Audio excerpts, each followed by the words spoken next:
Welcome to इग्नूवाला। यह assignment इग्नूवाला द्वारा develop किया गया in association with Neeraj publication, जो पब्लिश करते हैं largest range of chapter wise reference book including many solve sample paper for various IGNOU courses. Now let's start studying assignment for subject code BPSE 141 Gandhi और समसामयिक विश्व। सत्री कार्य 1 में वर्णात्मक श्रेणी के प्रश्नों का उत्तर लगभग 500 शब्दों में देना है। पहला प्रश्न है, भारत में गांधी जी के संघर्षों पर एक लेख लीजिए। तो गांधी जी भारत की धरती पर 9 जनवरी 1915 के दिन आए थे। उन्होंने अपने परिवार के साथ यहाँ पर बहुत सारे लोगों ने उनका स्वागत किया। तो गोखले जी ने एक सुझाव दिया कि आप पहले पूरे भारत के लोगों को जाने, उनकी मानसिकता जाने। इसके लिए गांधी जी ने 1 साल पूरे भारत में भारत भ्रमण किया।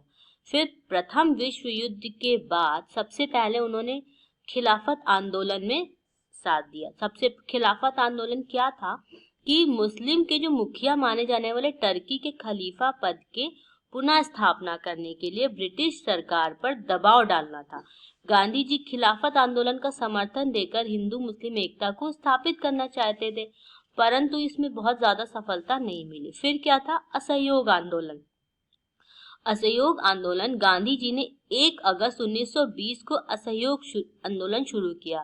अंग्रेजों द्वारा प्रस्तावित अन्यायपूर्ण कानूनों को रोलेट एक्ट के विरोध में देशव्यापी अहिंसक आंदोलन था।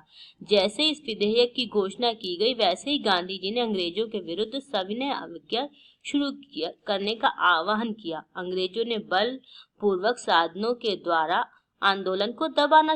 फिर गांधी जी के असहयोग की अवधारणा बहुत ही लोकप्रिय हुई। लोगों ने सरकारी नौकरियां छोड़ दी, अंग्रेजों की दी हुई, विदेशी कपड़ों की होली जलाई गई, विद्यार्थियों ने अंग्रेजी स्कूल छोड़ दिए, मतलब अंग्रेजों का कोई भी सहयोग नहीं देंगे। फिर साइमन कमीशन और नमक सत्याग्रह। साइमन आयोग 7 ब्रिटिश सांसदों का समूह था, जिसका गठन भारत में संवैधानिक सुधारों के अध्ययन के लिए किया गया था। लेकिन भारत में इस कमीशन का बहिष्कार करने का निर्णय लिया, क्योंकि कोई भी भारतीय सदस्य नहीं था। तो 3 फरवरी 1928 को कमीशन भारत आया। भारतीय आंदोलनकारियों ने साइमन कमीशन वापस जाओ के नारे लगाए और गांधी जी ने दिसंबर 1928 को कोलकाता अधिवेशन में एक प्रस्ताव पारित किया, जिसमें ब्रिटिश सरकार से पूर्ण स्वराज दिलाने की मांग की। फिर गोलमेज सम्मेलन। मार्च 1931 को गांधी और इरविन के बीच एक समझौता हुआ और अंग्रेजों ने गांधी को गोलमेज सम्मेलन में भाग लेने के लिए इंग्लैंड आमंत्रित किया। गांधी ने 3 गोलमेज सम्मेलन एक दूसरे सम्मेलन में भाग लिया।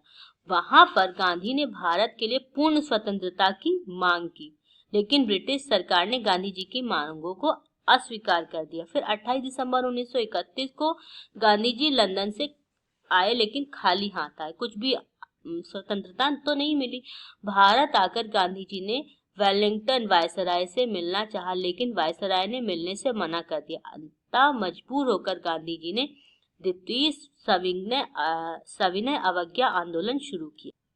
फिर 8 अगस्त 1942 को महात्मा गांधी ने ब्रिटिश शासन को समाप्त करने का आह्वान किया और भारत छोड़ो आंदोलन की शुरुआत की। 9 अगस्त 1947 को गांधी जी को गिरफ्तार कर लिया गया और पुणे स्थित आगा खां पैलेस में 2 सालों के लिए नजरबंद रखा गया। फिर स्वतंत्रता और भारत विभाजन। भारत की स्वतंत्रता और विभाजन का प्रस्ताव कैबिनेट मिशन के द्वारा 1946 में पेश किया गया।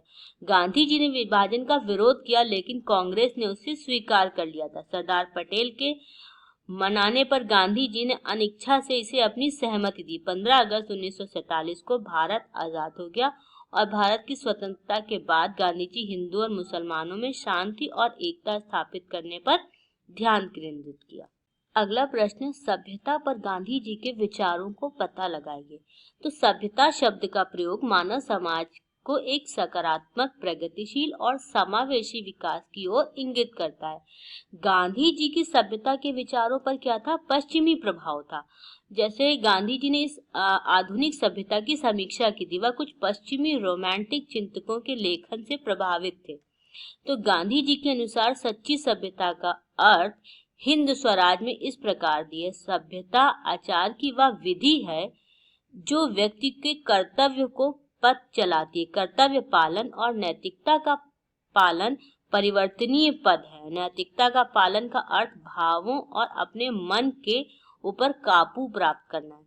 सभ्यता शब्द के गुजराती पर्याय का अर्थ है भला आचरण। गांधी जी के अनुसार सभ्य आचरण का अर्थ है अपनी आवश्यकताओं को मनुष्य के द्वारा कम करना, जीवन को हानि पहुंचाने वाली प्रतियोगिताओं में अवहेलना करना, समाज में ऐसी स्थितियों को पैदा होने से रोकना जिसमें लूट, वेश्यावृत्ति या बुराइयां पनपती हों, दानवीय शक्तियों को आत्म की शक्तियों से वश में करना, दूसरे शब्दों में सामाजिक एवं राजनीतिक कार्यकलापों को नैतिकता एवं नीतिशास्त्र के सिद्धांतों में मेल रखना।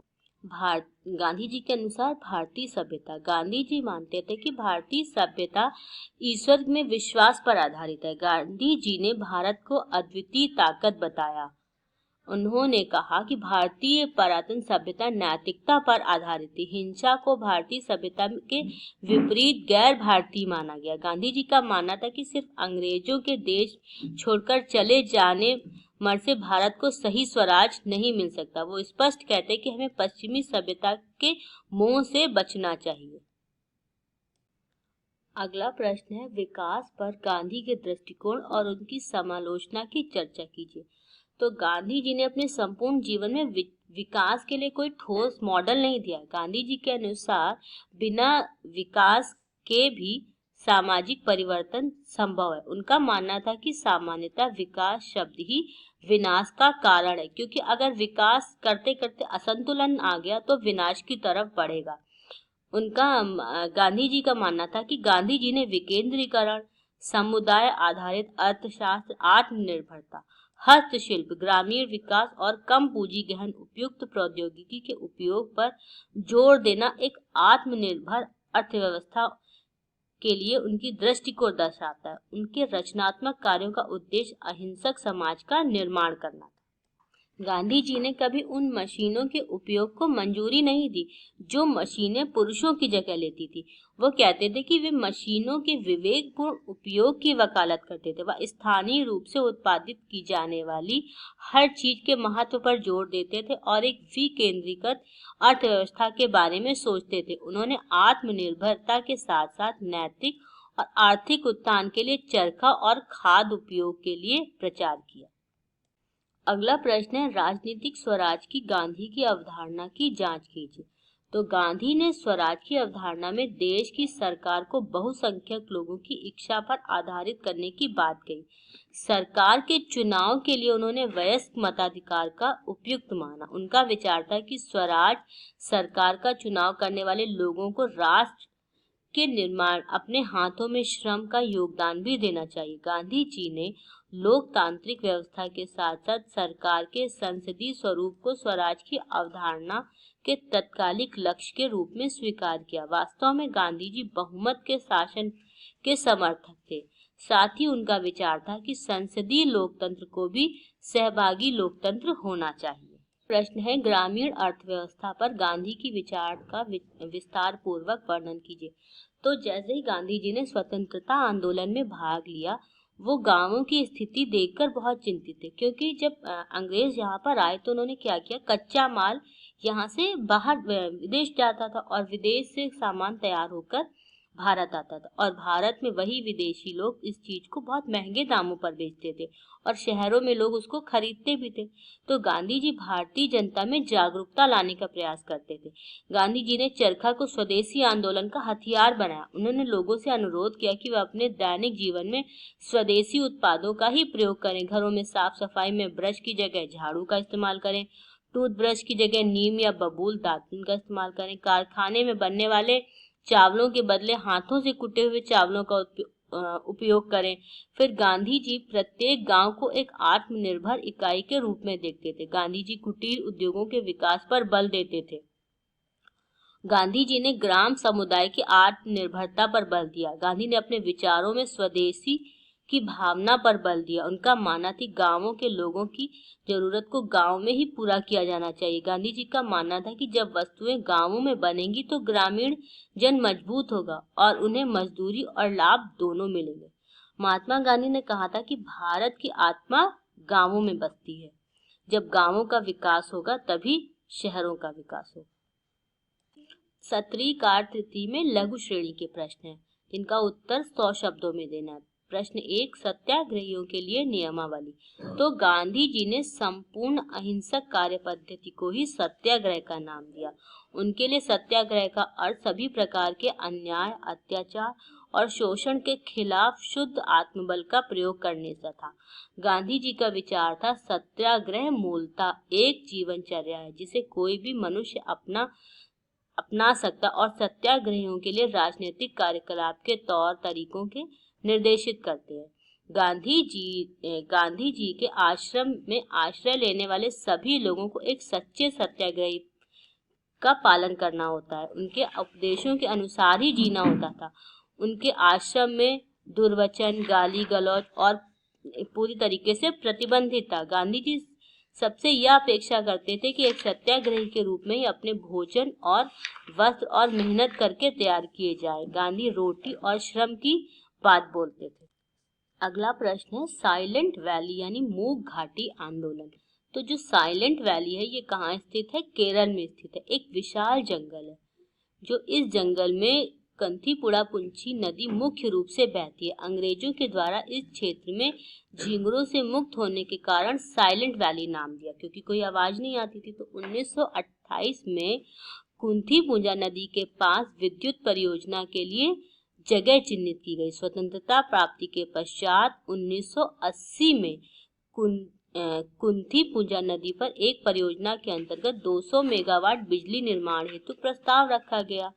तो इसके विरोध में स्वर गूंजने लगे। इस आंदोलन में एक स्वर में पर्यावरण की रक्षा की महत्वता को रेखांकित किया गया। इस परियोजना के विरोध करने वालों को मानना था कि इस क्षेत्र में कई विशेष फूल, पौधे और प्रजातियां विलुप्त हो जाएंगी। इसके अतिरिक्त यह पश्चिमी घाटों की सदियों पुरानी संतुलित परिस्थितियों को भारी हानि पहुंचा सकता है। इसलिए इसका नाम साइलेंट वैली यानी मूक घाटी आंदोलन था। ट्रस्टीशिप की अवधारणा क्या है? तो इसका जो सिद्धांत है, न्याय का सिद्धांत, न्यायिकता के सिद्धांत में पूंजीवादी व्यवस्था को महत्व नहीं दिया जाता, बल्कि न्याय समाज की मौजूदा पूंजीवादी व्यवस्था एक समतावादी व्यवस्था के बदलने का तरीका प्रदान करती है। फिर यह सिद्धांत निजी स्वामित्व अधिकार को मान्यता नहीं देता, बल्कि समाज में कल्याण के लिए संपत्ति के उपयोग की बात करता है। न्याय का सिद्धांत धन के स्वामित्व और उपयोग के कानून को बाहर नहीं रखता है। न्याय सिद्धांत में प्रत्येक व्यक्ति को न्यूनतम वेतन देने का प्रस्ताव दिया गया था। साथ ही यह भी विचार दिया गया था कि समाज के किसी भी व्यक्ति की अधिकतम आय सीमा निर्धारित होनी चाहिए। गांधी जी की आर्थिक व्यवस्था के अंतर्गत उत्पादन का निर्धारण सामाजिक आवश्यकता के आधार पर किया जाना चाहिए। अगला प्रश्न, शांतिवाद। शांतिवाद वह दर्शन है जो युद्ध एवं हिंसा का विरोध करता है। भारतीय धर्मों में हिंदू, बौद्ध और जैन धर्मों में अहिंसा का जो दर्शन है वही शांतिवाद है। अतः दवाद का सिद्धांत इस विश्वास के रूप में वर्णित किया जाता है कि सभी विवादों की समाधान शांतिपूर्वक तरीके से किया जाता है। विश्व में भयंकर युद्ध की स्थिति उत्पन्न हो रही थी, राष्ट्र विनाश के लिए तैयार हो रहे थे। तो शांतिवादियों ने कुछ राष्ट्रों के प्रमुख से भी शांति की अपील करी और उनके प्रयास बेशक सफल नहीं हुए, परंतु उनके कार्यों को सराहा गया। धीरे धीरे शांतिवाद की तरफ बढ़ा। युद्ध के डर के बीच लगातार शांति के लिए प्रयास किया गया और प्रचार भी किया गया। असाइनमेंट और ऐसे असाइनमेंट्स को डाउनलोड करने के लिए विजिट करें हमारी वेबसाइट ignoovala.com। अब आप नीरज पब्लिकेशन की chapter wise reference book with solve sample paper पर पा सकते हैं अप टू 50 + 15% की डिस्काउंट की ऑफर। इस ऑफर को अवेल करने के लिए प्लीज visit www.neerajbooks.com today.